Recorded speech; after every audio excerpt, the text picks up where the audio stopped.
அடுத்த என் புருஷனை பத்தி யார் பேசினாலும் நான் என்ன பண்ணுவேன்னு எனக்கே தெரியாது. என் புருஷன் உங்களை மாதிரி சூட்டு போடாம இருக்கலாம், விலை உயர்ந்த கார்ல சுத்தாம இருக்கலாம், ஆனா அவர் இந்த ஜில்லாவுக்கே சிங்கம். அவர் பேர் சொன்னா மின்ற மின்னல் நின்னுடும், பெய்யற மழை நின்னுடும்.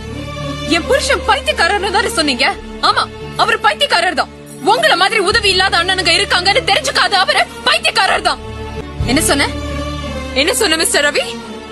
ஞாபகம் இருக்கா? இந்த ஊரை காப்பாத்த வீட்டுக்கு ஒரு மகனை பலிக்கடை ஆக்கணும்னு நினைச்சப்போ முதுக காட்டிட்டு ஓடி போயிட்டீங்க.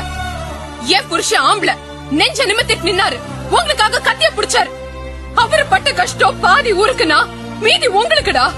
என் புருஷன் இந்த தியாகம் பண்ணலனா இன்னைக்கு நீங்க வெளிநாட்டுல இருக்க முடியுமா? என் புருஷன் இல்லனா இந்த ஊர்